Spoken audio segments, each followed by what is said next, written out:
से जो BT act बनाकर मां बोधि महाविहार के संचालन को 4 हिंदुओं के हाथ में, प्रशासन के हाथ में सौंपा गया और बौद्धों के साथ खिलवाड़ किया गया, बौद्धों की आस्था के साथ खिलवाड़ किया गया, बौद्धों के जज्बातों के साथ खिलवाड़ किया गया, उनकी मान्यताओं के साथ खिलवाड़ किया गया, उनकी शिक्षाओं के साथ, उनकी परंपराओं के साथ खिलवाड़ किया गया।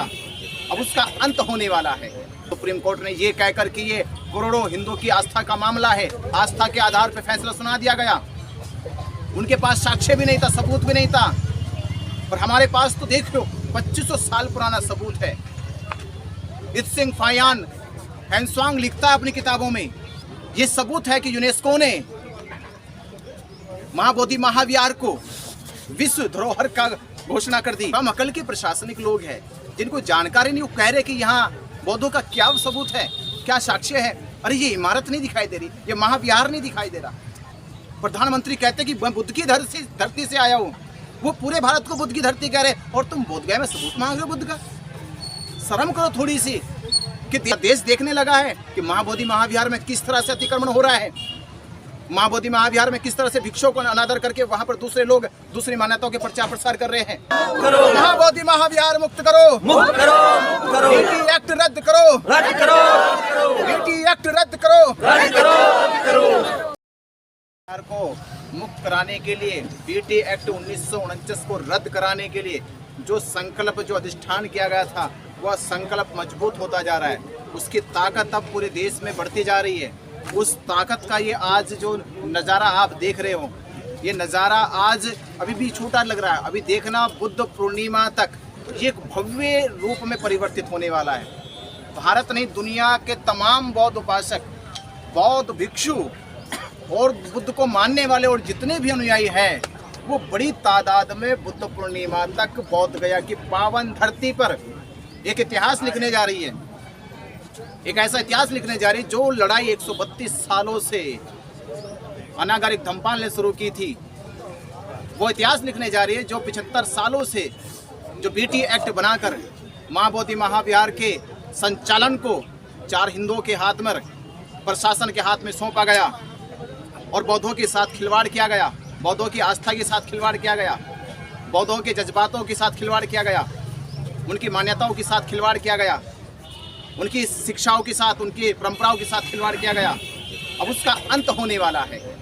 आप देख रहे कि महाराष्ट्र से लगातार हर रोज बसें भर भर के आ रही है, झारखंड से, छत्तीसगढ़ से बसें भर भर के आ रही है, राजस्थान से बसें भर भर के आ रही है, उत्तर प्रदेश से बसें भर के आ रही है, दिल्ली से भर के आ रही है, आसाम, मेघालय, त्रिपुरा, जाने देश के अलग अलग कोने से रोज यहाँ पर बौद्ध उपासक आ रहा है। किस लिए आ रहा? अपनी हक की लड़ाई। कौन सा हक? कि जैसे हिंदुओं को राम मंदिर मिल गया, जबकि उनके पास साक्ष्य भी नहीं थे, सबूत भी नहीं था। सुप्रीम कोर्ट ने ये कहकर कि ये करोड़ों हिंदुओं की आस्था का मामला है, आस्था के आधार पर फैसला सुना दिया गया। उनके पास साक्ष्य भी नहीं था, सबूत भी नहीं था, पर हमारे पास तो देख लो 2500 साल पुराना सबूत है। इत्सिंग फायान हैंसवांग लिखता है अपनी किताबों में, तथागत बुद्ध की 4.5 फीट की मूर्ति लगी है। पूरा बोध गया, पूरा परिसर, पूरी दुनिया जानती कि सिद्धार्थ गौतम ने जब 29 साल की आयु में घर छोड़ा और 6 साल की कठिन तपस्या के बाद जब महाबोधि संबोधि को प्राप्त हुए, तो बोध गया की पावन धरती पे हुए। वो पावन धरती, जिस धरती को नमन करके सम्राट अशोक ने महाबोधि महाविहार की नींव रखी, ये हमारा साक्ष्य है, ये सबूत है। ये सबूत है कि यूनेस्को ने महाबोधि महाविहार को विश्व धरोहर का घोषणा कर दी। आज पूरी दुनिया में वर्ल्ड हेरिटेज है। और कुछ जो कम अकल के प्रशासनिक लोग हैं जिनको जानकारी नहीं, वो कह रहे कि यहाँ बौद्धों का क्या सबूत है, क्या साक्ष्य है। अरे ये इमारत नहीं दिखाई दे रही, ये महाविहार नहीं दिखाई दे रहा। ये लाखों करोड़ों बौद्ध अनुयायी जो चलकर बोध गया में आते हैं, जिसके कारण बोध गया का विकास हुआ है, जिसके कारण भारत के प्रधानमंत्री दुनिया के कोने कोने में जाकर कहते हैं कि मैं बुद्ध की धरती से आया हूं। अरे बोध गया में महाविहार का सबूत मांगते हो? प्रधानमंत्री कहते हैं कि मैं बुद्ध की धरती से आया हूं, वो पूरे भारत को बुद्ध की धरती कह रहे, और तुम बोध गया में सबूत मांग रहे हो बुद्ध का। शर्म करो थोड़ी सी कि देश के प्रधानमंत्री कह रहे मैं बुद्ध की धरती से, पूरा भारत बुद्ध की धरती है। तुम्हें शर्म नहीं आती सबूत मांगते हुए?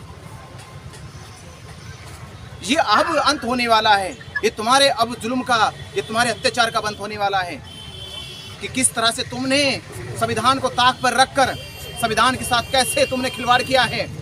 75 साल पहले जब 6 जुलाई 1949 को ये एक्ट बनाया गया और 26 जनवरी 1950 को संविधान लागू हुआ, तो संविधान के आर्टिकल 13 ने कहा कि संविधान से पहले जो कानून थे वो रद्द हो जाने चाहिए, पर रद्द नहीं किए गए। संविधान के अनुच्छेद 25 और 26 में तुमने बौद्धों को उनकी धार्मिक स्वतंत्रता नहीं दी। ये उल्लंघन किया सरकार ने, ये उल्लंघन किया है यहाँ के कुछ 4 जो सदस्यों ने।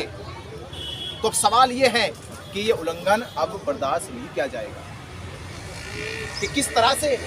अभी अभी हमने पेपर में खबर पड़ी है कि वहाँ आज बोध गया के डीएम ने ये खबर छपवा दी है कि महाविहार में कैमरा लेके नहीं जा सकते, मोबाइल लेकर नहीं जा सकते। क्या आपको डर लगने लगा अब कि सच्चाई सामने आ रही है? क्या पूरा देश देखने लगा है कि महाबोधि महाविहार में किस तरह से अतिक्रमण हो रहा है? महाबोधि महाविहार में किस तरह से भिक्षुओं को अनादर करके वहां पर दूसरे लोग दूसरी मान्यताओं के प्रचार प्रसार कर रहे हैं? क्या ये डर आपको सताने लगा है? तो जग जाहिर हो गया है। कहां कहां तक छिपाओगे, किस किस से छिपाओगे? पूरा देश देख चुका है कि महाबोधि महाविहार में किस तरह से अतिक्रमण किया गया है, और ये लोग उसी श्रद्धा को, ये उसी को बचाने के लिए बोध गया की धरती पे आ रहे हैं। और मैं भी कह रहा हूँ, ये पूरा आंदोलन कह रहा है कि सम्राट अशोक की जयंती और बुद्ध पूर्णिमा, सम्राट अशोक की जयंती तक अगर सरकार ने कोई फैसला नहीं लिया तो महाबुद्ध पूर्णिमा पर, वैशाख पूर्णिमा पर, कि जिस धरती पर सिद्धार्थ ने ज्ञान को प्राप्त करके संसार को जगाया है, और जिस स्थली पे जगाया था वो स्थली आज अंधकार में है। मैं बौद्ध उपासकों से कह रहा हूँ, दुनिया भर के बौद्धों से कह रहा हूँ, उस अंधकार की स्थली को प्रकाश में लेकर आ जाओ, उसे मुक्त करा दो। बुद्ध ने आपको ज्ञान दिया है, अब आपको बुद्ध के ज्ञान स्थली को सम्मान देना है, आदर देना, सत्कार देना है, मुक्त कराना है उस व्यवस्था से जिस व्यवस्था ने बुद्ध के दर्शन को, शिक्षाओं को, सीलों को खंडित करने का काम किया है। ये पूरा बौद्ध समाज, ये पूरा आंदोलन भारत के प्रत्येक कोने में रहने वाले लोगों से कह रहा है कि चले आओ बोध गया, अब ये धरती आपको पुकार रही है, इसको मुक्त करा लो। और पूरा महाराष्ट्र का उपासक संघ, उपासिका संघ बैठी है, बनते प्रज्ञा सागर जी राजस्थान से डटे हुए हैं, राजस्थान के बड़े सहयोग इन्होंने अपने उपासकों से कराया। तो आंदोलन बड़ी मजबूती से, गति से चल रहा है। और बस यही कहूँगा अंत में मैं कि अभी लड़ाई आपके हाथों में आ चुकी है, इसको अब जाने मत देना। रद्द करो, रद्द करो, रद्द करो। बीटी एक्ट रद्द करो, रद्द करो, रद्द करो। बीटी एक्ट रद्द करो, रद्द करो, रद्द करो। बीटी एक्ट रद्द करो, रद्द करो, रद्द करो। महाबोधि महाविहार मुक्त करो, मुक्त करो, मुक्त करो। महाबोधि महाविहार मुक्त करो, मुक्त करो, मुक्त करो। महाबोधि महाविहार मुक्त करो, मुक्त करो, मुक्त करो। बीटी एक्ट रद्द करो, रद्द करो, रद्द करो। बीटी एक्ट रद्द करो, रद्द करो, रद्द करो।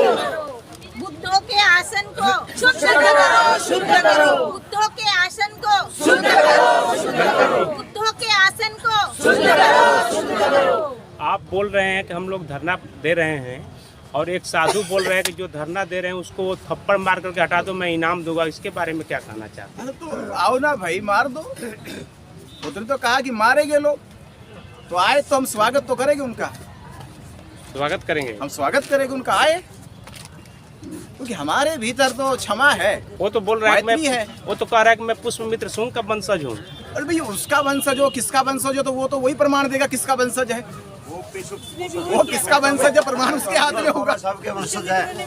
वो 2600 साल पुराने भिक्षु नहीं है, क्रांतिकारी भिक्षु है। बहुत धन्यवाद बनते जी आपको। 2600 साल पुराने भिक्षु नहीं है।